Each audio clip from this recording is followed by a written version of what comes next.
Hola amigos de Estado de Alarma. Afortunadamente, y es una de las bondades de esta profesión, uno tiene la suerte de entrevistar a aquellos a los que más admira, entre los cuales, ya les digo, entre un puesto destacado se encuentra el gran César Vidal, al que he vuelto a coger por banda, aprovechando que se ha presentado su último libro, no el último que está escribiendo, sino el último publicado, porque es más rápido y más prolífico escribiendo que el gobierno colocando a novias o creando vicepresidencias y chiringuitos. El libro se llama Un mundo que cambia, patriotismo frente a la agenda globalista. El patriotismo, que es eso tan estigmatizado y tan denostado por los medios de comunicación de masas, que también están incluidos en este libro, y además de un epílogo sobre el coronavirus. Es un libro que versa sobre cultura, como les acabo de decir, medios de manipulación de masas y el pastoreo necesario a la sociedad. Geoestrategia, geopolítica, eso de lo que nunca se habla en España porque parece que todo es torra y todo son las churris del vicepresidente Iglesias. Y en el que se explica qué ocurre, sobre todo desde un momento histórico fundamental que es el colapso de la Unión Soviética en el 91 y una expectativa del triunfo de la economía de libre mercado y de alcanzar democracias plenas. ¿Qué tal estás, César?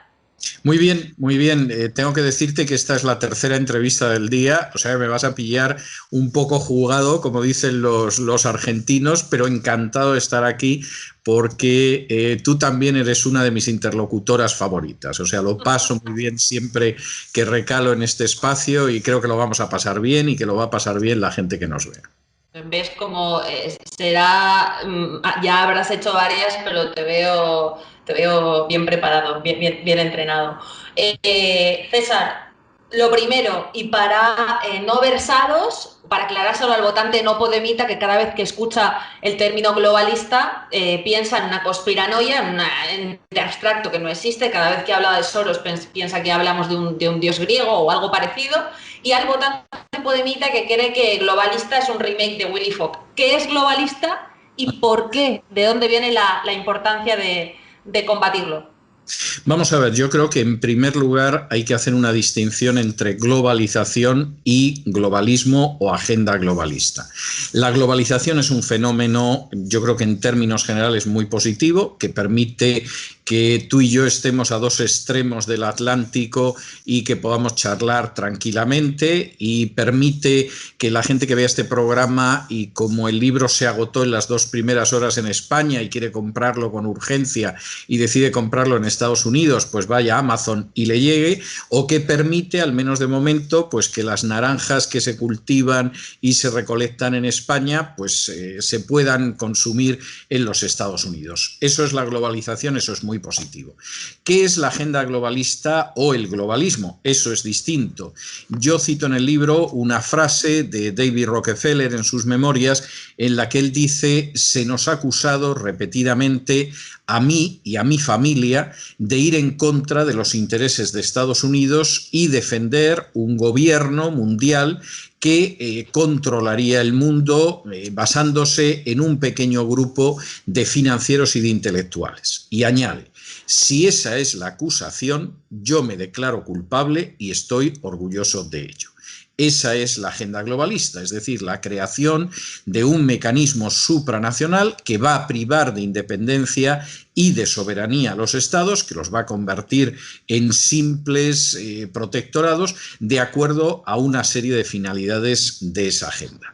Eso es una realidad innegable. El gobierno español, además, es un gobierno muy títere de la agenda globalista, que reciba en un momento determinado a Soros y, además, sin contárselo a nadie, que vaya impulsando la ideología de género de manera absolutamente enloquecida, o las leyes de eutanasia, etcétera. Bueno, pues significa que efectivamente es un gobierno muy sometido a la agenda globalista, y en un continente, además, donde el peso de Soros es extraordinario. El propio Soros publicó, yo le dediqué un editorial de mi programa La Voz, publicó un listado de los eurodiputados que él llamaba reliable, es decir, confiables, y eran la tercera parte del Parlamento Europeo. Yo di el nombre, además, de todos los españoles, y ya me gustaría a mí creer que están solo en la izquierda. No, la agenda globalista es transversal y iba desde la extrema izquierda de Podemos hasta el Partido Popular, pasando por el Partido Socialista, por Izquierda Unida, por Ciudadanos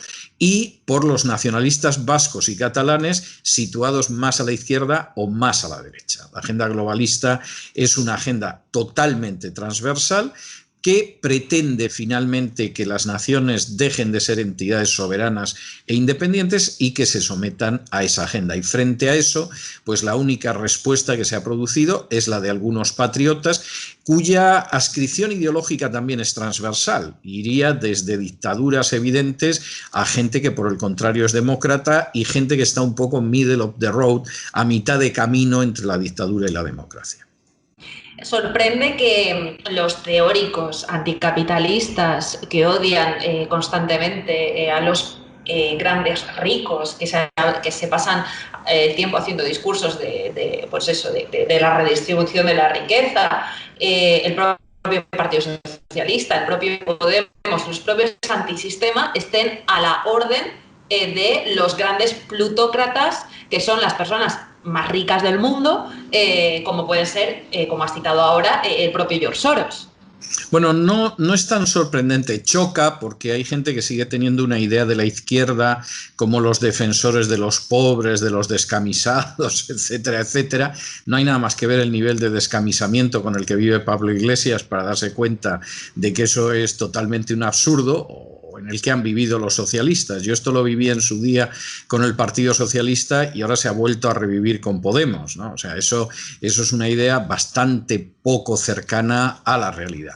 Pero además yo creo que hay un elemento y es darse cuenta, o ellos piensan que ese es el tren de la historia y que hay que subirse a esos vagones. Es decir, David Rockefeller cuenta en sus memorias como uno de los primeros personajes que al producirse la caída del muro de Berlín fue a cortejarlo descaradamente fue Fidel Castro. Y como en un encuentro que yo relato en mi libro, encuentro que además tiene lugar en Nueva York, en fin, Wall Street, el capitalismo más duro, pues Fidel Castro loco detrás de David Rockefeller para hacerse una foto con él dándole la mano. Y Rockefeller dice, bueno, y a muchos les sorprendió esto, ¿no les pareció bien que yo saludara al dictador cubano? Dice, pero bueno, si es que mi hija se pasaba la vida en Cuba llegando a acuerdos con Fidel. Entonces hay gente que por supuesto que ha captado, aunque estén en la extrema izquierda, que efectivamente pues los plutócratas, como tú los denominas, tienen una enorme posibilidad de llevarse al gato al agua y se están reposicionando. Y la prueba está en que ya ha aparecido algún artículo, vamos, algún trabajo muy bueno de Isabel Cuervo a este lado del Atlántico, donde descubría los vínculos estrechísimos de Soros con la dictadura venezolana, por ejemplo, o no es casualidad que Pablo Iglesias se hiciera adjudicar la Agenda 2030, que se supone que va a ser la consumación de la agenda globalista de la mano de Naciones Unidas, a la vez que se convertía en vicepresidente. Podía haber elegido otra cosa, pero se quedó con la Agenda 2030 porque él tiene muy claro que el final es la plutocracia y quiere estar con los que mandan. César, la derrota reciente de la semana pasada o anterior, no recuerdo, finales del anterior, de Nadia Calviño por países de la Unión Europea que no han abrazado ese globalismo en apariencia, no han abrazado el marxismo, ¿sería una derrota al globalismo de países que sí que han abrazado el globalismo? No, yo creo que es un fenómeno distinto. Vamos a ver, España tristemente es una nación muy desacreditada desde hace años. Y en la Unión Europea no existe ninguna confianza hacia España, lo mismo si gobierna la izquierda que si gobierna la derecha. Es decir, empezó la desconfianza, además con cierta sorpresa, porque venían de la época de Aznar, y entonces esto era algo que les dejó sorprendidos, primero con Rodríguez Zapatero, que dejó el país con una deuda del 60% del Producto Interior Bruto. Esa desconfianza creció con el Partido Popular de Rajoy. Hay que recordar que Montoro mentía en las cuentas que enviaba a Europa. El primer año le dejaron pasar que los tomara por imbéciles y los quisiera mentir. El segundo año le crearon la AIREF para decirle, mire, que no hay quien se crea las cuentas que usted hace y además las falsea usted de una manera pues muy chapucera, ¿no? Determinados gastos los pasa al año siguiente para que no se vea lo mal que va el país. Oiga, es que esto, vamos, ni en la Academia Doña Manolita lo hacen para pasar una inspección de Hacienda, ¿no? Esto es bochornoso. Y entonces le crearon la AIREF como una entidad que vigilaba las cuentas de Montoro porque sabían que era un embustero. La AIREF intentó hacerlo y Montoro no les daba papeles y aquello acabó en un procedimiento contencioso administrativo ante el Tribunal Supremo en el que la AIREF decía, oiga, que a mí me ha creado la Unión Europea para vigilar las cuentas de un canalla que los está mintiendo y el canalla no nos da los papeles. Y claro, esto hace que efectivamente la imagen de España se resienta. Es verdad que en un momento determinado Rajoy sale del gobierno y con el Montoro, pero es que los que vienen no son más fiables. Y entonces, aunque seguramente Nadia Calviño pues tenía un cierto prestigio, el país sigue teniendo ese prestigio por los suelos. Episodios como el golpe de Estado en Cataluña o como la gestión del coronavirus no te ayuda a tener mejor imagen. Y lo que sí es tremendo es que el gobierno filtró a distintos periodistas que Nadia Calviño iba a ser investida. Y los periodistas te decían, no, va a salir, porque me ha llegado de buena tierra el gobierno, no sé qué. Y encima uno de los argumentos que se daba es que era mujer. Y entonces decían, Ella lo vale, pero como además es mujer, va seguro. Es Bueno, mujer, no iba seguro, los países que votaron en contra no quieren pagar la fiesta de los distintos gobiernos españoles y entonces de pronto lo que era decisivo para que la eligieran se convirtió en decisivo para que no la eligieran y al día siguiente Nadia Calviño iba diciendo que no la habían votado porque era mujer. Y tú dices, pero bueno, vamos a ver, ¿exactamente esto beneficia o perjudica? Porque lo que no puede ser es que sea decisivo para bien y al día siguiente sea decisivo para mal. O sea, es imposible. Entonces tú no puedes decir, hombre, me van a dar el cargo porque soy de Sevilla y al día siguiente decir, no me han dado el cargo porque soy sevillano. Hombre, no. O Sí, sea, no, soy no puede mujer, ser. No soy puede ser. mujer, esa victimización y esa patente de corso que sí que existe en la ideología de género, que pertenece también a la agenda globalista y que no se han comido los pequeños países que se han sumado de un tío que ahora... Además son países en general muy serios, nórdicos, sociológicamente protestantes, austeros, que llevan las cuentas de una manera muy estricta y en un momento determinado pues es como si te dicen que hay que pagar los dispendios del vecino del tercero A, que se ha corrido una juerga orgiástica y que eso lo vamos a meter en gastos generales de la comunidad, ¿no? Y los vecinos dirán, ¿pero de qué? ¿De qué vamos a hacer eso? O sea, ¿pero qué está usted diciendo? ¿Y o nos da usted unas garantías muy serias o, por supuesto, no vamos a ayudarles y vamos a esta señora, no la vamos a poner al frente del cajón porque es que, vamos, sería suicida. Yo creo que esa es fundamentalmente la razón. Para el país, en primer lugar, ¿no? Todo el mundo se lamentaba, ¿no? Es una mala noticia para España. Y digo, bueno, la buena noticia es que presida este tema un tío que ha sacado un país quebrado y lo ha llevado al superávit en este momento y que ha gestionado correctamente la economía. ¿Qué peso tiene César? O mejor dicho, ¿sería el globalismo o la agenda globalista ahora mismo la que imperara sobre España, la que fuera propietaria del país? Y te hablo, por ejemplo, de la cumbre, del acuerdo de Marrakech que firmó Sánchez, creo que fue en 2018, y sus reuniones con Soros, el tema de la inmigración irregular, de cómo se ha convertido que cualquier persona ilegal en un país bajo la cobertura de Naciones Unidas, pues haya convertido su estancia en ese país en un derecho inalienable, ¿no? Pues sí, es que España es un país en estos momentos totalmente sometido a la agenda globalista y ha habido episodios políticos que la gente no ha captado hasta qué punto estaban determinados por la agenda globalista. El caso de las inmigraciones descontroladas es innegable y evidente. Hay que tener en cuenta que Chile, por ejemplo, en estos momentos sigue en una situación todavía de inseguridad política porque al presidente se le ocurrió no firmar el acuerdo de la ONU sobre migraciones, que simplemente es abran ustedes sus puertas que los vamos a invadir con la población que queramos. Y entonces, en ese sentido, el gobierno español está en eso y además lo está favoreciendo no solo por la agenda globalista, sino por cuestiones internas. La idea es que si efectivamente cambia el paisanaje español con gente a la que se deja entrar y que incluso se les da un subsidio mínimo vital, un ingreso mínimo vital, esos van a ser votantes para siempre, que diría José Mota. Entonces, ahí es obvio que también. En el tema de la ideología de género, yo no sé si existe un país que se haya entregado de una manera más estúpida a la ideología de género que España. Y esto también gobernando el Partido Popular. Me vas a permitir que cuente una anécdota de la semana pasada.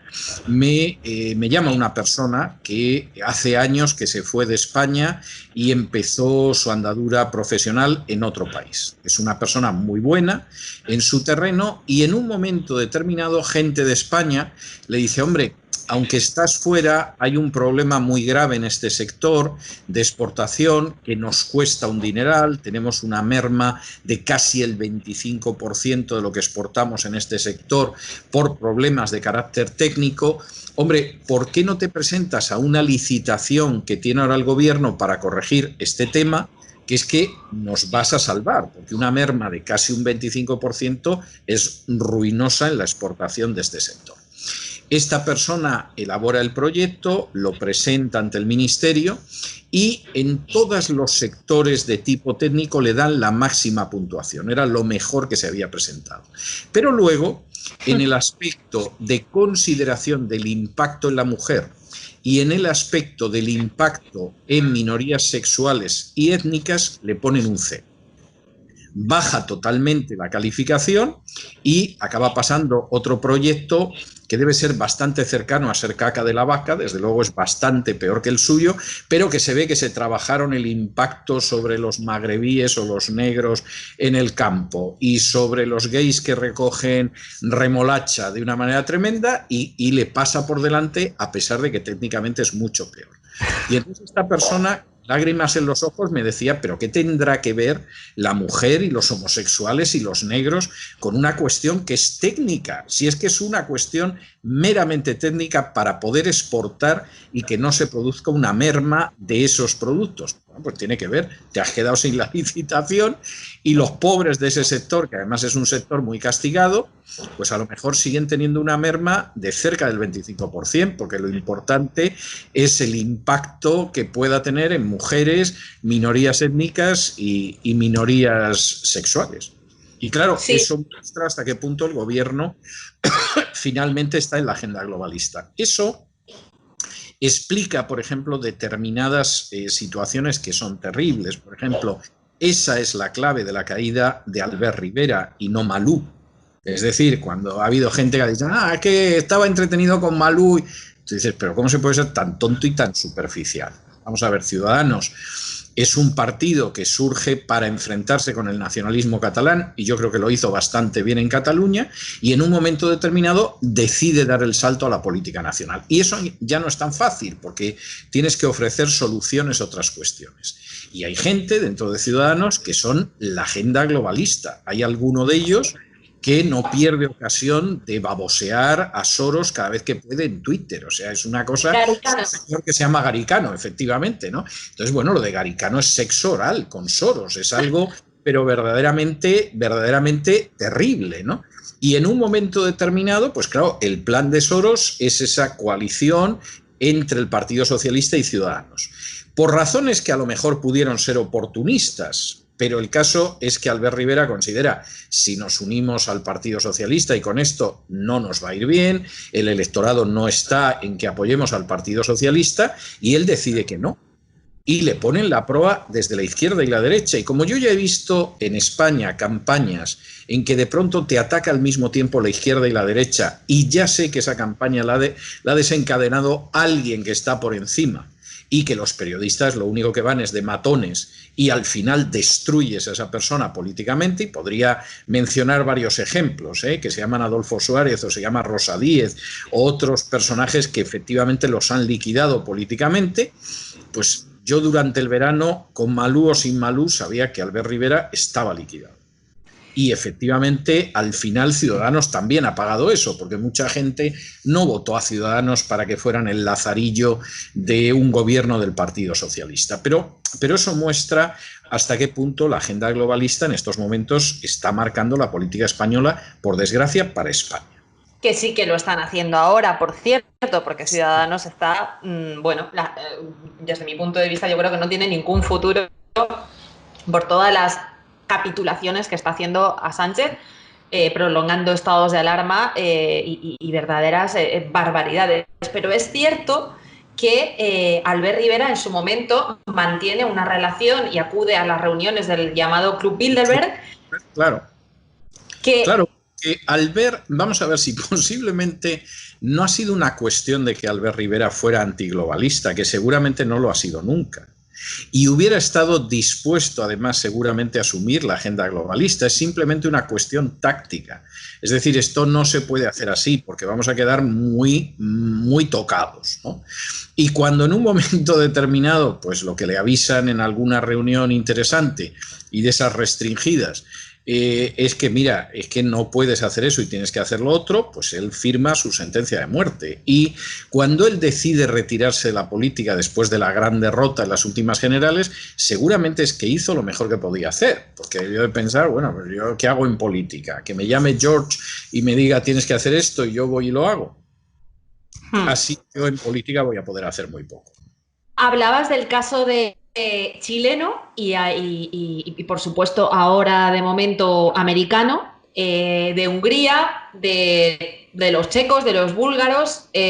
¿Cómo se resiste en España o cómo se combate a algo parecido que está tan bien financiado? Porque hay un aspecto muy importante en todo esto y es la importancia de los medios de comunicación y cómo los medios de comunicación pastorean constantemente a la sociedad hacia la religión climática, hacia el monotema que cuesta vidas desde mi punto de vista, la ideología de género, el machismo, que hace que no se atajen o no se traten temas de una forma científica, con leyes policiales en la mano, incluso de cómo están impregnando la judicatura. No, totalmente. Bueno, la judicatura y ya hasta los consejos de administración de la banca. Es decir, esto está llegando a unos extremos tremendos. Vamos a ver, yo creo que el gran problema de España es la falta de una sociedad civil. Es decir, España históricamente no ha tenido jamás una sociedad civil. Lo que ha tenido en alguna ocasión es motines y además los motines eran muy fáciles de provocar, ¿no? De pronto llega un señor que su idea de la ilustración pues no iba más allá del sombrero de tres picos y de poner faroles en Madrid, que estaba muy bien, pero vamos, tampoco iba más allá el pobre Esquilache. Y, sin embargo, pues los que mandaban en la sombra pues deciden que, en fin, que es intolerable, que va a ser eso de poner alumbrado y que la gente vaya con un sombrero de tres picos y además se laven. O sea, esto es intolerable, ¿no? Y entonces los jesuitas le organizan un motín a Esquilache, que cae Esquilache, y de hecho los poquísimos pasos que se dan en el reinado de un rey absoluto que no ilustrado jamás, porque no lo fue, que era Carlos III, eso se acaba.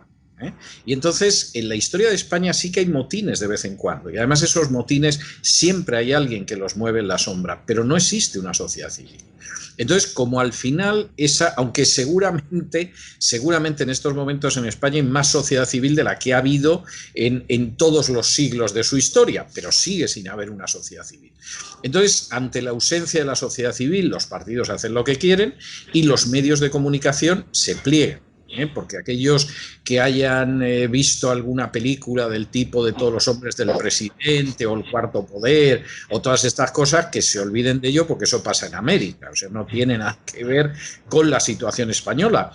Y entonces, con una sociedad que de por sí es bastante ovejuna, que no suele reaccionar, son muy poquitos los que reaccionan y siempre son los mismos, con unos medios de comunicación en crisis económica y vamos, dispuestos a alquilarse más que nunca, pues evidentemente la resistencia es muy difícil. Pero si existiera esa sociedad civil, la resistencia sería totalmente posible y los partidos políticos además se sumarían a ella, no harían lo que hacen ahora, que es que esto es lo que hay y tú me votas porque los otros son peores, ¿no? Sí. Pero a mí lo que tú pienses, lo que te interese, lo que te pueda convenir, me importa un pimiento, O sea, sí. Pero los otros son peores, o sea que mejor que me votes a mí, que es una situación bastante triste en España, vamos, esa es la realidad. Sí, porque yo recuerdo... Dime.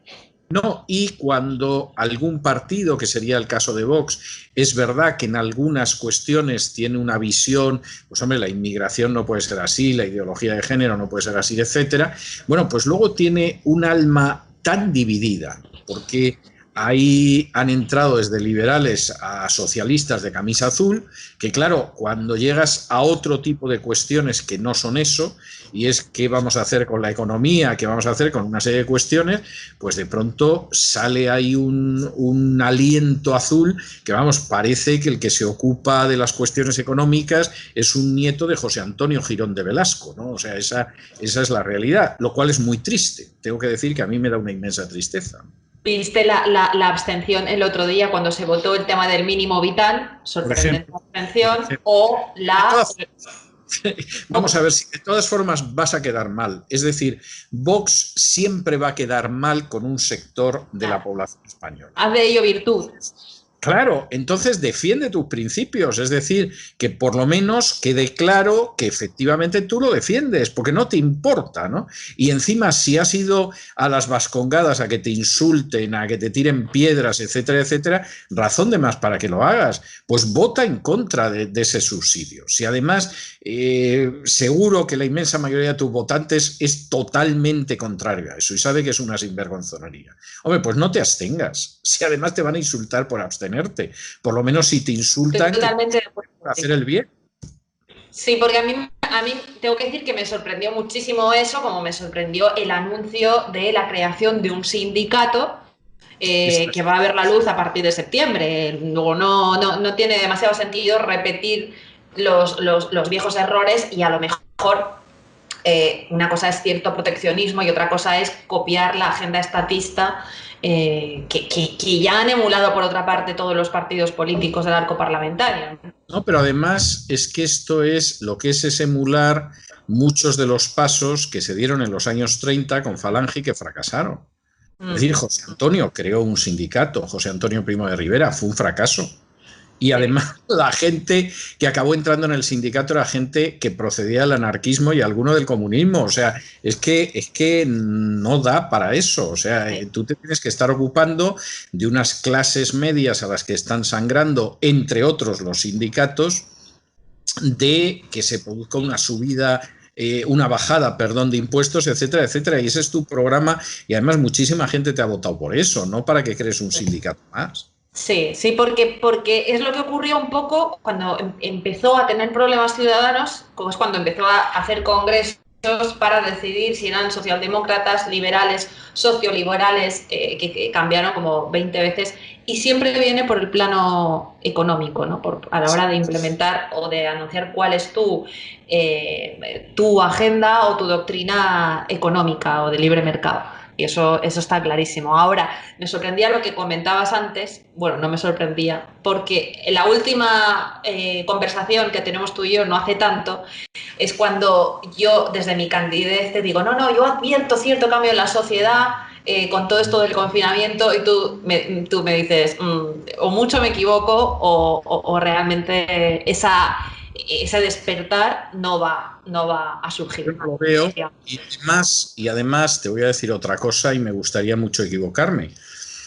Yo estoy bastante convencido de que el gobierno va a meter a los españoles otra vez en confinamiento en septiembre-octubre. Ah, sí, tú estás... Yo estoy convencido y además creo que está dando pasos en esa dirección y está cambiando mandos en las fuerzas de seguridad del Estado y todo lo demás, por si acaso hay gente que de pronto se enfada. Y entonces, si la gente la encierras en casa, pues ya que se dé con la cabeza contra la pared, pero no te va a montar manifestaciones ni cosas de este tipo. A mí me gustaría mucho equivocarme, lo digo además de todo corazón, no estoy fingiendo, pero yo creo que es muy posible que volvamos a tener un confinamiento en septiembre-octubre y que, por supuesto, pues las razones para el confinamiento no son en absoluto científicas, ni médicas, ni de bien público. Sí, se está utilizando quizá un poco ahora Cataluña, ahora con el anuncio de unas cifras que dicen que de repente hay 900 contagiados en un día, cuando el gobierno de cifras no le interesan absolutamente nada a la hora de esconder muertos y además Cataluña no es que sea la garantía de transparencia en absoluto. La garantía de transparencia ni la garantía de nada y además que a mí me explique con qué autoridad legal puede el presidente del gobierno de Cataluña confinar a la gente. Es decir, vamos a ver un confinamiento con una base jurídica un poco endeble, pero era el estado de alarma. Bueno, y el presidente de Cataluña, ¿desde cuándo puede decir que confina a la gente en Cataluña, ¿no? O sea, es que es un disparate, ¿no? Vamos a ver, porque eso va a coincidir con la inhabilitación o previsiblemente la inhabilitación de Torra en septiembre, mediados o finales de septiembre. O sea que la mezcla puede ser absolutamente explosiva. Justo para confinar a la gente. O sea, y que no se mueva lo menos posible, salga a aplaudir a cierta hora de la tarde y cante Resistiré. Es ideal. O sea, si yo fuera dictador, me gustaría un pueblo de esas características. César, en el libro, yo no sé si tú citas a esos grandes globalistas que hay en Europa, que como bien has dicho son absolutamente transversales, que provienen de todos los partidos, desde a lo mejor González Pons o desde esta parte más ultraizquierdista, como tú decías antes, o el propio Javier Solana, que tiene un predicamento o un prestigio como Borrell, desde mi punto de vista absolutamente inmerecido, que Sí, dicen sí. que Europa puede y debe ser una especie de laboratorio de lo que pudiera ser pues un gobierno, una especie de gobierno mundial, ¿no? Bueno, lo que pasa es que Europa ha avanzado ya en algunos aspectos, ¿no? Pero no, al final no es tan fácil, porque eh, a favor y en contra de lo que se piense, en Europa sigue existiendo gobiernos que les importa su nación todavía, ¿eh? No, no son como el gobierno español, a Dios gracias. Y entonces esto acaba siendo complicado. Ahora, que la Unión Europea es un objetivo, eso no tiene vuelta de hoja. Una de las entrevistas más interesantes que se han publicado durante el confinamiento, que yo le dediqué un editorial en La Voz, era una entrevista de Soros diciendo que la crisis del coronavirus era la crisis de su vida. Es decir, a mí me pueden quedar 3 telediarios, pero yo antes de morirme voy a dejar esto definitivamente encauzado. Y una de las cosas que se supone que tenía que hacerse en la crisis de la vida de Soros, pues no era otra que el hecho de endeudar a la Unión Europea. Es decir, si Efectivamente. yo consigo que la Unión Europea se endeude salvajemente, ya están fritos. O sea, Efectivamente. ya son Argentina, ya se acabó la soberanía, se acabó la independencia y esto es lo que hay. O sea, Yo recuerdo un titular de Soros en su propia página, que creo que era la Open Society, porque tiene tantas, pero bueno, lo puedo buscar y lo puedo incorporar a la entrevista, que Soros decía literalmente que el COVID era una oportunidad para acabar con la familia. sí, es cierto, claro que lo ha pensado. Y bueno, a eso le dediqué otro editorial, porque es un trabajo de una de las entidades que financia Soros, y entonces daban unos argumentos verdaderamente psicalípticos para acabar con la familia, pero efectivamente el confinamiento demostraba lo terrible que era la familia y que por lo tanto había que acabar con ella. Y el que no se lo quiera creer, que reviente, ¿no? Sí, sí. Y Y al final, pues efectivamente esa es la situación. El problema es que no solo es Soros y no solo es el Club Bilderberg y no solo es la Agenda 2030 de las Naciones Unidas, es buena parte de los gobiernos, buena parte de los partidos, mayoritariamente los partidos, y por supuesto lo es la Santa Sede, y no lo es de ahora. Es Sí, decir, sí. esos que dicen que dentro de la Iglesia Católica hay una guerra entre el bien y el mal, y entonces el mal es el Papa Francisco, no tienen ni idea, vamos, o sea, o no ven o no quieren ver. Las referencias a un nuevo orden mundial y a un gobierno mundial que prive de sus competencias a los gobiernos nacionales vienen desde Juan XXIII hasta ahora. Hay una de las declaraciones que yo cito en mi libro de Juan Pablo II, donde además va con él Sodano, que era el cardenal, el número 2 del Vaticano y el presidente del Consejo Pontificio de Justicia y Paz, que es una declaración que él hace ante todo el cuerpo diplomático acreditado ante la Santa Sede, hablando de que hay que ir hacia un nuevo gobierno mundial y que los problemas no se solucionan si no hay un nuevo gobierno mundial.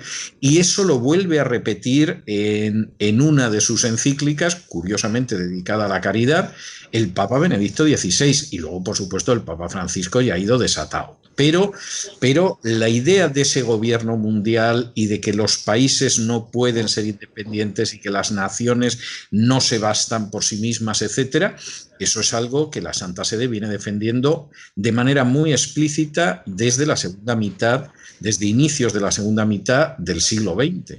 Y los documentos pontificios van siempre en contra de las fronteras, en contra de los intereses nacionales, etcétera.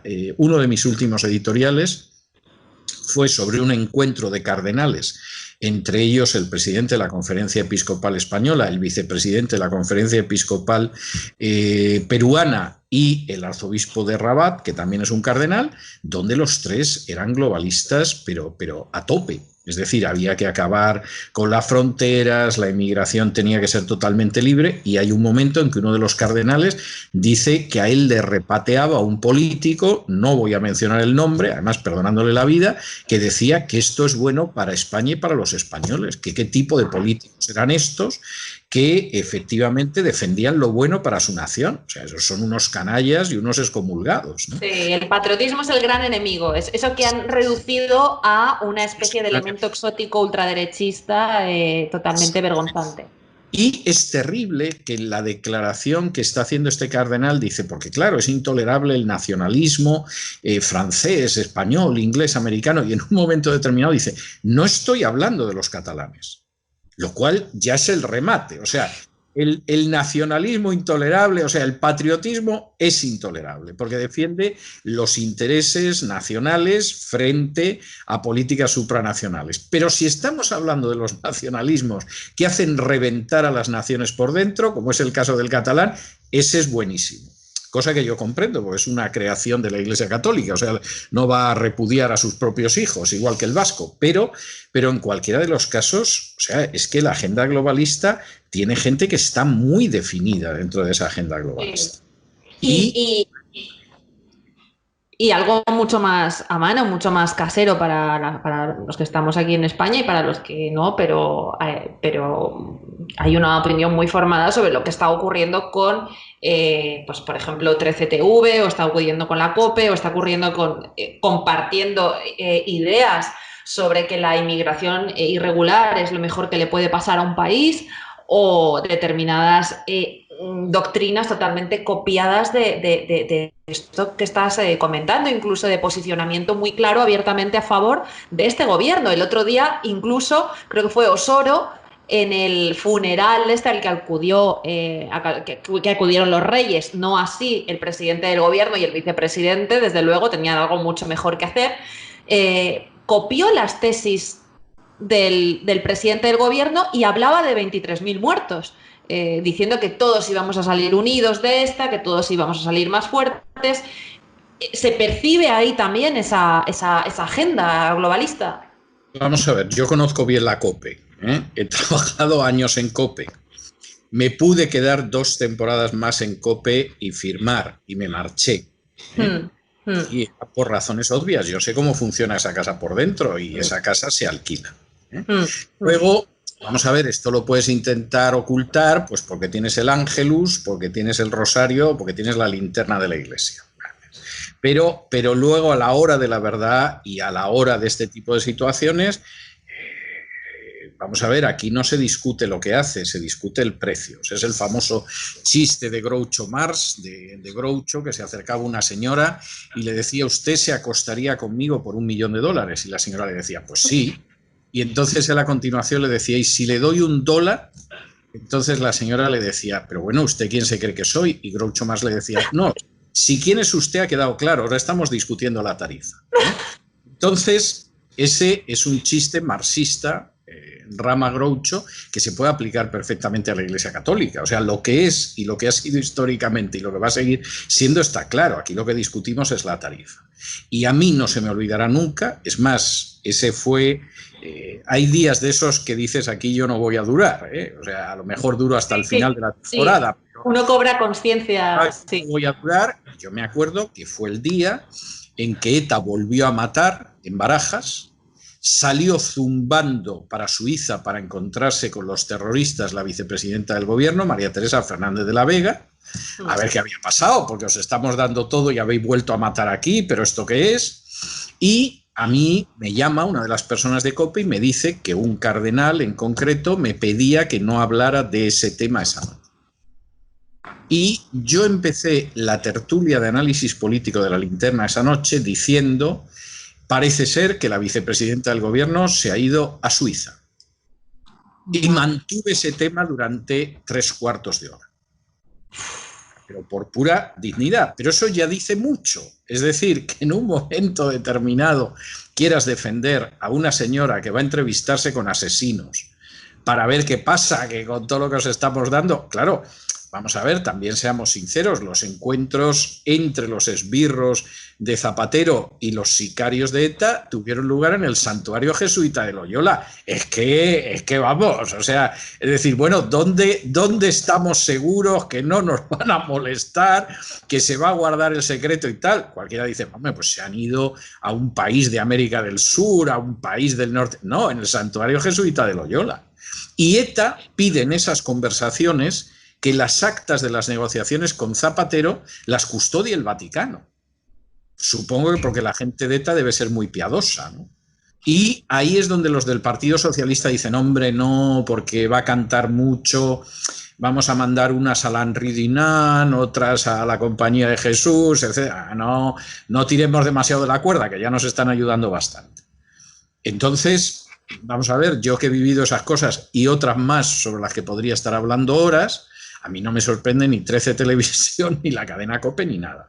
Donde hay gente muy decente, que sufre la general mucho, ¿no? Y luego hay gente que no tiene nada que ver con esto, es decir, la gente que habla de los estrenos de cine, o yo qué sé, o de las jornadas de la juventud, de la diócesis de yo qué sé, pues los pobres qué culpa van a tener de esto. Pero el sistema como tal es un sistema clarísimamente alquilado y con seguridad que no se ha alquilado de manera barata. Con seguridad.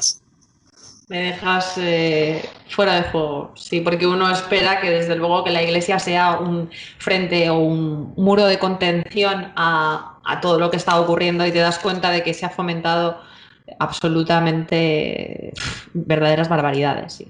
Hombre, vamos a ver, y en el país en el que yo vivo y del que soy orgulloso ciudadano, me ha tocado ver a uno de los arzobispos de una de las diócesis más importantes de Estados Unidos con la banderita del Black Lives Matter y de rodillas.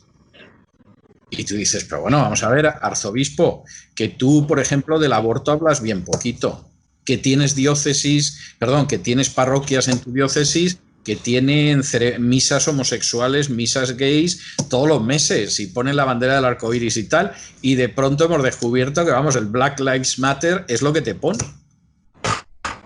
Entonces, bueno, pues esto hay que tenerlo muy claro, ¿no? Luego, por supuesto, hay muchísimos católicos que están espantados con la agenda globalista, con la ideología de género, y es verdad, están horrorizados. Bien.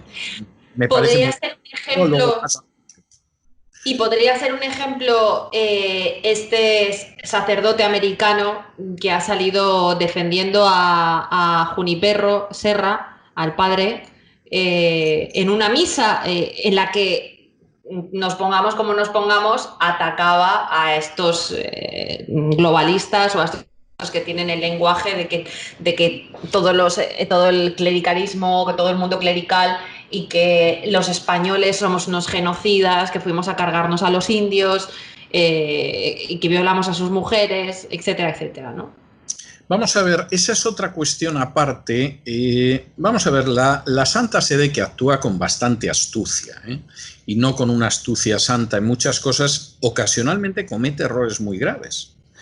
Y le salen mal ciertas operaciones. Es decir, la operación de canonización de Fray Junípero Serra fue una operación que se planteó para insistir en que la base de Estados Unidos es católica.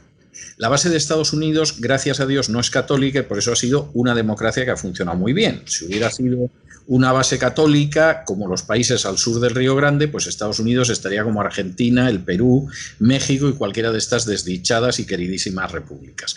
Entonces, la operación se plantea así, porque claro, no es muy fácil que encuentres un católico importante en un territorio que luego fuera de Estados Unidos, porque California no formó parte del inicio de Estados Unidos, eran todo colonias inglesas en el este del país, la marcha al oeste es muy posterior.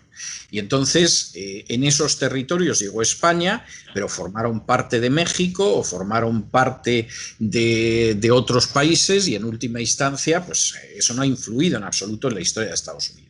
Pero tú dices, bueno, vamos a buscar un personaje que es piadoso, que lo podamos canonizar. No hay muchos, porque esa es la realidad, y eligen a Junípero Serra. Es verdad que hubo muchas voces contrarias dentro de los católicos norteamericanos en relación con Junípero Serra, Porque, hombre, si lo que cuentas es que abrió misiones, la imagen que te da, bueno, pues más o menos es buena.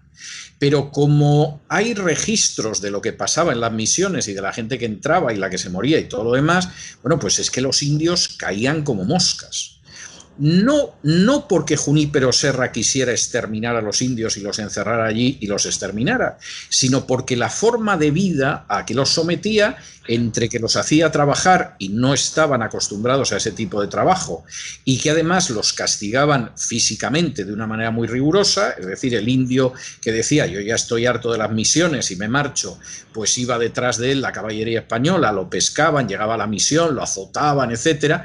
Además les obligaban a casarse con quien quería el fraile, etcétera. Pues claro, la gente moría, pero como moscas, como si aquello hubiera sido un campo de concentración duro. Y las estadísticas son claras. Entonces, hubo católicos en Estados Unidos que dijeron, hombre, búsquense a otros, pero claro, hombre, Junípero Serra, pues no, es un personaje, en su época tendría una lógica, pero oiga, es que los indios caían como moscas. Esto, el Papa Francisco no hizo ni caso, se empeñó en ello y bueno, pues en un momento determinado, cuando en este país han empezado a embadurnar todo tipo de estatuas, le ha tocado a Junípero Serra. Pero no porque haya una visión contraria a la herencia española, como dicen algunos, que por cierto, si lo que quieren es defender la herencia española, por ejemplo, podrían defender el español en Cataluña, en Galicia, en las Vascongadas, en Navarra o en Valencia, ¿no? O sea, si realmente es la herencia española lo que les preocupa, pues a lo mejor determinadas estatuas de un conquistador que pintan de rojo es lamentable, hay que protestar, pero no ese es el campo de batalla principal. El campo de batalla principal lo tienes dentro de España y no lo quiere combatir casi nadie, ¿no? Pero claro, en un momento determinado, con toda la historia de Black Lives Matter y el intento de releer la historia, bueno, pues empezaron con las estatuas de los héroes confederados.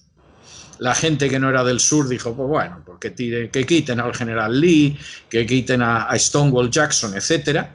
De ahí pasaron a los padres fundadores, y claro, ya vino Jefferson, ya vino Washington, etcétera, porque claro, toda esta gente que viene del sur, apoyada por la Iglesia Católica, Washington y Jefferson, esos son gringos.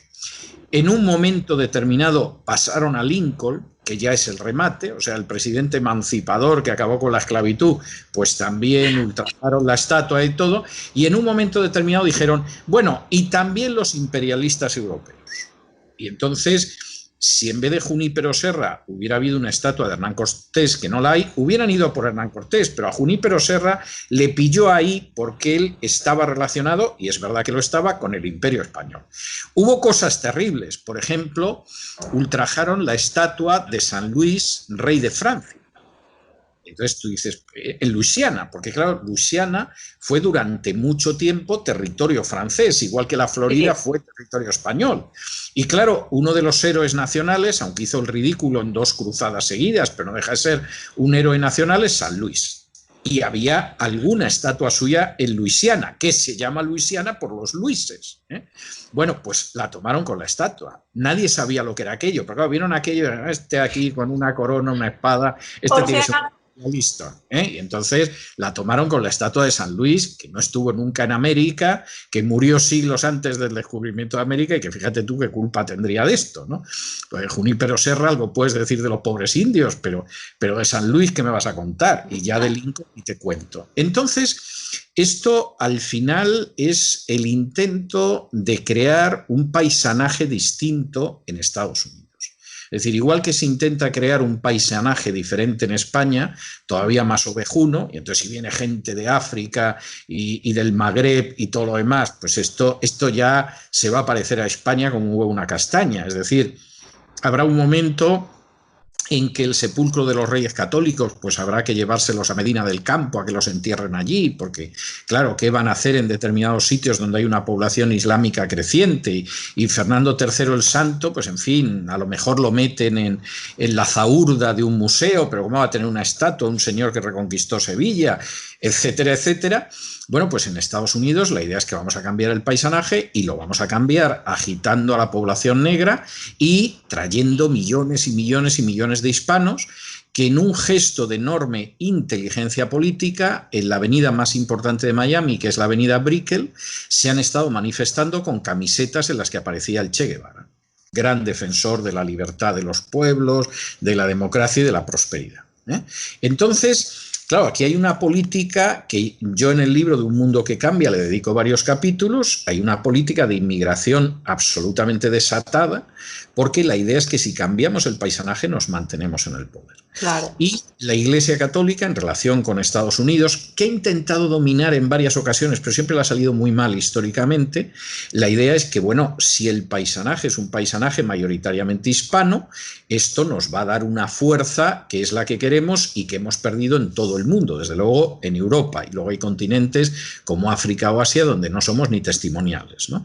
Entonces vamos a cambiar ese paisanaje. Y entonces, pues el arzobispo de Los Ángeles se arrodilla con la bandera del Black Lives Matter, etcétera, etcétera, etcétera, etcétera. Y además, como en ese vídeo que hemos visto, donde se defiende a Fray Junípero Serra, pues ya se sabe que la herencia hispana es maravillosa, no hay nada más que ver cómo está todo el mundo al sur del Río Grande, mientras que los ingleses son unos seres perversos que, entre otras cosas, sentaron las bases para que Estados Unidos sea la primera potencia mundial, lo cual es un pecado imperdonable, porque además los ingleses son protestantes. Entonces, claro, la suma de fuerzas dentro de la agenda globalista es absolutamente perversa. Y ahí aparecen los oligarcas, los que sueñan con volver a la Edad Media, etcétera, etcétera, etcétera, y además siempre dispuestos a ir privando a las naciones de su fuerza. Y entonces eso es enormemente importante y tenemos que convertir a las naciones en protectorados. Cualquiera que lea, no solamente lo que dice Soros, que continuamente aborrece a los estados-nación, como los aborrecía David Rockefeller, etcétera, etcétera, pero cualquiera que lea los últimos documentos, como el del Sínodo de la Amazonia o el nuevo Pacto de las Catacumbas, etcétera, las fronteras son odiosas, o sea, las fronteras tienen que desaparecer. Alrededor del Vaticano, vamos, el muro no le vamos a quitar ni un ladrillo.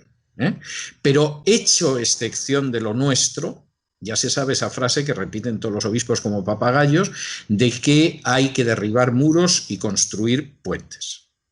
Y es una frase que suena bien y que se repite, pero que en realidad lo único que quiere es eso. Y eso ha llegado hasta el descaro de pretender que, por ejemplo, la Amazonia deje de estar regida por los distintos países que tienen un pedazo de la Amazonia y se cree una organización supranacional que controle la Amazonia. Y eso aparece en el documento del Sínodo de la Amazonia, lo declaró Macron, que es otro globalista, etcétera. Y claro, tuvo que salir Bolsonaro para decir, oiga, en su país haga usted lo que quiera, pero si piensa que yo voy a tumbar las fronteras de la Amazonia brasileña para que lo controle una organización supranacional, ya puede usted ir esperando sentado. Y ese es un elemento terrible, porque claro que existe un riesgo de que desaparezcan las naciones y las culturas que hemos conocido. Además, sin ningún tipo de complejos, las culturas más positivas que hemos conocido. Porque evidentemente la cultura zulú será muy respetable, o la cultura de los meos en Asia será muy respetable. Sí, pero hablamos de civilización y de prosperidad. Esa gente ni ha colocado un hombre en la luna, ni ha descubierto la penicilina, ni tiene los grandes compositores de la historia, ni los grandes escritores, ni los grandes escultores, ni los grandes arquitectos, ni los grandes políticos. Y esa es una cosa que hay que tenerla en consideración. Y, por supuesto, pues claro, cuando tú eres un poder supranacional, estás encantado de que se llegue a eso. Pero el plan es verdaderamente pavoroso. Eres un fan de la tribalización de las sociedades. Al final, lo tribal está por encima de cualquier progreso real. Sí, pero porque encima de eso hay un análisis profundamente racista. Es decir, la gente que a ti te acusa de racista porque tú dices, oiga, vamos a ver, con un 30% de parados que hay en España, ¿usted cree que alguien con sentido común abre las puertas a los africanos para que lleguen a España? O sea, claro, lo que hay que levantar es un muro que el de Trump parezca una cerca. Sí, o sea, la situación que hay en España. Entonces, cuando tú dices algo que es de sentido común, te dicen que eres una facha y que eres racista. No, no, no, no. Los racistas son ustedes. Y además tienen un racismo primario y un racismo criminal. Porque ustedes parten de la base de que los hispanos, los negros, los magrebíes son idiotas, son manipulables y son un ser humano, el ser humano y el aire. Y ustedes quieren que lleguen porque siempre van a poder dominarlos. Porque en el fondo ustedes no creen en la igualdad de los negros y los blancos. Ustedes creen que los negros son seres inferiores a los que en un momento determinado desde el Ayuntamiento de Madrid les lanzan unas migajas y tiene unos votantes y una serie de personas. Y sí, el modelo de negocio del mantero. Es ese. Y sucede lo mismo con la visión que usted tiene de los hispanos o que tiene de los magrebíes.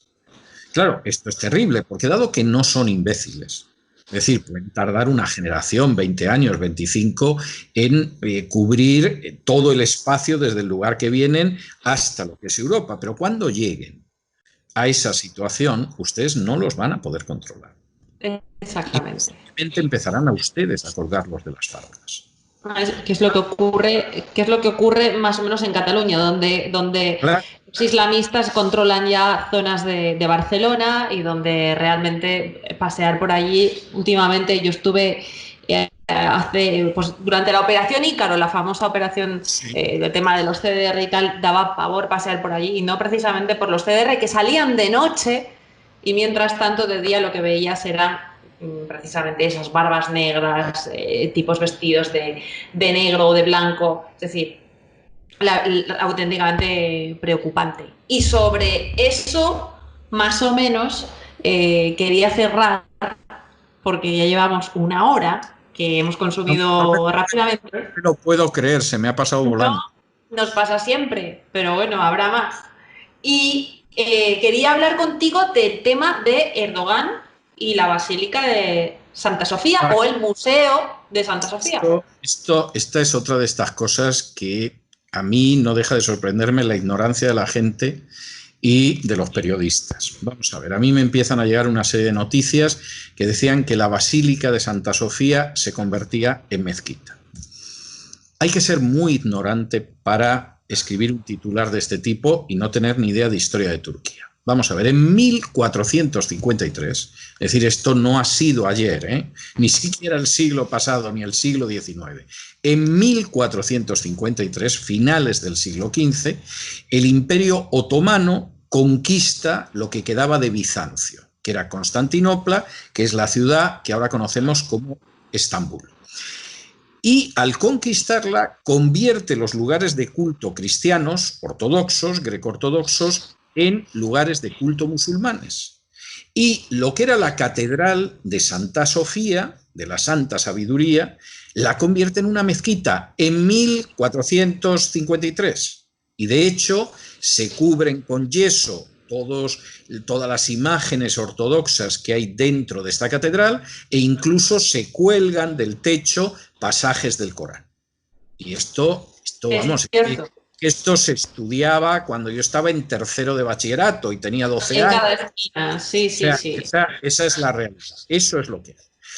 Esa situación se mantiene durante los siglos siguientes hasta que cuando llega al poder Kemal Atatürk, una de las cosas que quiso hacer Kemal Atatürk fue privar de poder al Islam, a los dirigentes religiosos, y secularizar al país, europeizándolo. Y eso fue desde cambiar el alfabeto, que ya dejó de ser el alifato árabe y el turco se escribió con el alfabeto latino, a cambiar el tipo de vestimenta de la gente, que dejó de vestirse como los turcos y como los árabes en general para vestirse de manera occidental, etcétera, etcétera. Es decir, ahí Atatürk lleva a cabo una gran revolución que explica que se le conozca como Atatürk, que significa el padre de Turquía, porque crea la Turquía moderna. Con todo y con eso, esa catedral de Santa Sofía no vuelve a ser una catedral. Y de hecho lo que hace Atatürk, en un intento más o menos de secularizarlo, es que la convierte en una especie de museo. Con lo cual priva de cierta fuerza a los dirigentes islámicos, pero no se le ocurre volver a convertir eso en catedral, ni de broma. Y en un momento determinado lo que sucede es que después de la muerte de Atatürk, de manera si se quiere informal, de manera si se quiere, obvia para cualquier turista que fuera, pero en Occidente no nos enteramos, eso vuelve a fungir como mezquita. Yo he estado en Estambul la última vez no hace tantos años y funcionaba como mezquita y no protestó. Lo único que ha sucedido ahora es que ese estado de hecho, pues Erdogan ha decidido convertirlo en derecho. ¿Y por qué se arma ese escándalo tan enorme y no se arma en otros países árabes donde persiguen a los cristianos, los matan, etcétera, etcétera? Pues porque Erdogan hemos decidido que es malo. Entonces, los que siempre hemos pensado que Erdogan era malo, como es mi caso, y que cuando vimos la alianza de civilizaciones de Erdogan y Zapatero dijimos, Dios mío, de mi alma, ¿esto qué es? Y los que luego vimos cómo entró en la guerra de Siria, dijimos, esto es intolerable, pues nosotros teníamos claro, siempre lo hemos tenido, que Erdogan era malo. Pero aquellos que querían la alianza de civilizaciones con Erdogan, que Erdogan les ayudara a derribar a la dictadura de Assad en Siria, que querían que Erdogan siguiera en la NATO y todo lo demás, y que además pensaban que Turquía iba a entrar en la Unión Europea con Erdogan, pues Erdogan era, bueno, fantástico, o sea, era guapo, era alto, era un machote, vamos, Erdogan tenía todo tipo de virtudes, Pero era como Mar Sharif, pero en turco. Pero claro, en un momento determinado, Erdogan ya no juega eso. No le dan en Siria lo que él quiere. Es verdad que hizo todos los negocios con ISIS que quiso, porque la salida del petróleo de ISIS era a través de Erdogan, pero como entonces Erdogan era bueno, pues no le dijeron nada. Y de pronto, en un momento determinado, Erdogan dice, bueno, yo me quedo en la NATO, pero me voy a llevar bien con Putin porque de ustedes no me fío. ¿No me dejan ustedes entrar en la Unión Europea cuando yo quiero? Pues que les vayan zurciendo. Y entonces Erdogan de pronto se convierte en malo, como Saddam Hussein tuvo una época en que era bueno, buenísimo, y era nuestro aliado contra Irán, y de pronto se convirtió en una especie de Hitler árabe. Pues pero no dos cosas, César. Una, ha sido siempre malo. Pero, sí. Pero Turquía o Erdogan en este caso sigue queriendo entrar en la Unión Europea. Esto entiendo que también es una declaración de intenciones por parte de Erdogan para decir, bueno, entre la europeización, la modernización, el mantener esa imagen de que Turquía es un puente entre Oriente y Occidente y islamizarlo, bueno, puede ser una señal, ¿no? Puede ser un... Sí, lo que pasa es que Erdogan ha quedado bastante desilusionado con la Unión Europea porque al final se ha dado cuenta de que ni es tan fácil y a lo mejor tampoco le interesa tanto. O sea, viendo lo que ha pasado en ciertos países, ¿no? A ver si estos me van a poner unas limitaciones que, hombre, yo les puedo soltar 100 millones de turcos, pero con las limitaciones que me ponen no me vienen bien. Porque Turquía ha experimentado un avance económico espectacular en los últimos años, que viene de antes de Erdogan, pero que con Erdogan se ha mantenido. Y tú te metes ahora en el interior de Turquía y ya no son los caminos de cabras de hace 25 años. No, parece París. Sí, sí. Aquello es algo impresionante, el país se ha modernizado mucho y por otro lado, pues, oye, sí estoy en la NATO y tampoco me pueden hacer daño, pero aparte de eso, pues yo me llevo bien con China porque me interesa y me llevo bien con Rusia porque me interesa y si entro en la Unión Europea pues van a pasar como a estos bobos que les controlan la política exterior, ¿no?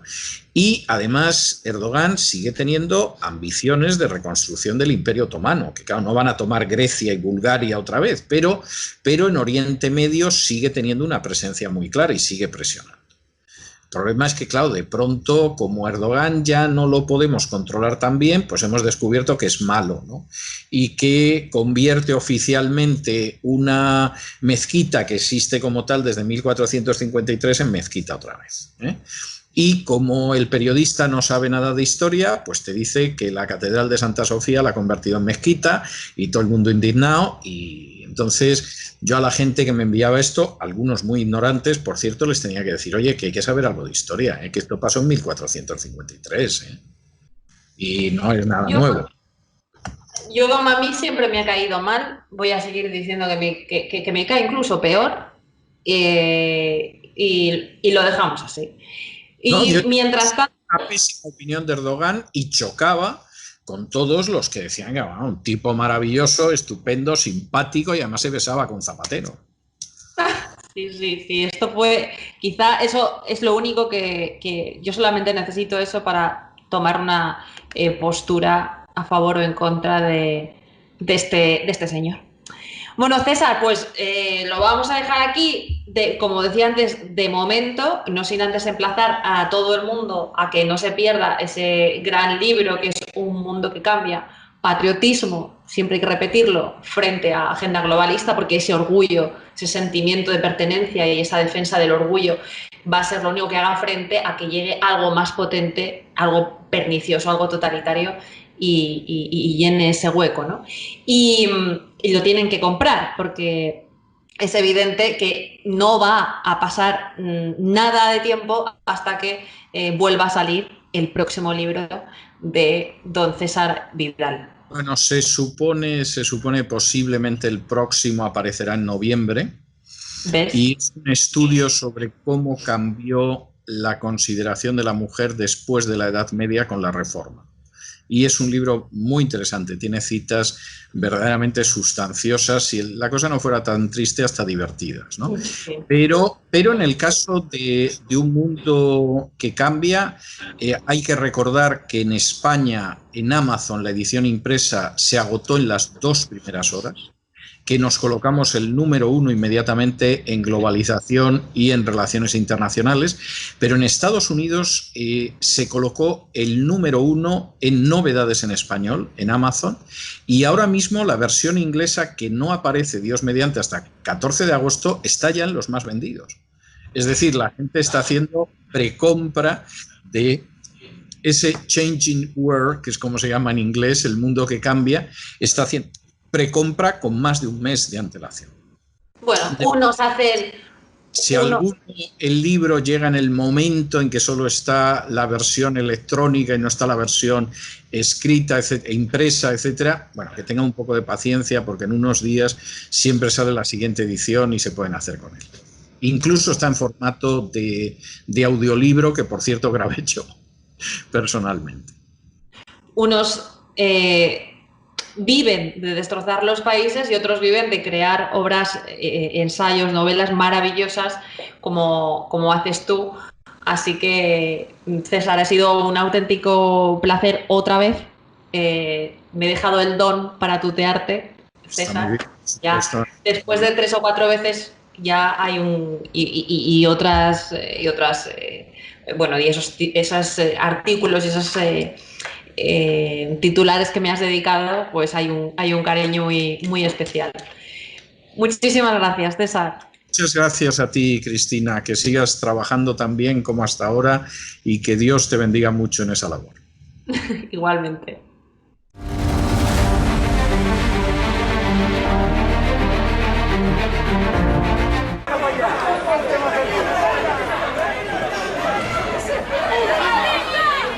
Quieren que vaya, se están metiendo conmigo. Cabrón, hijo de puta. ¡Fuera! ¡Fuera, que os vayas, tío! ¡Que te pires! ¡Venga, que me das, tío! ¡Pírate! ¡Pírate, que no queremos fascistas aquí! ¡Fuérate! ¡Fascistas! Sí, fascistas. ¡Fuera! ¡Fuera! ¡Fuera! ¡A tomar por culo! ¡Fascistas! ¿A qué venís aquí?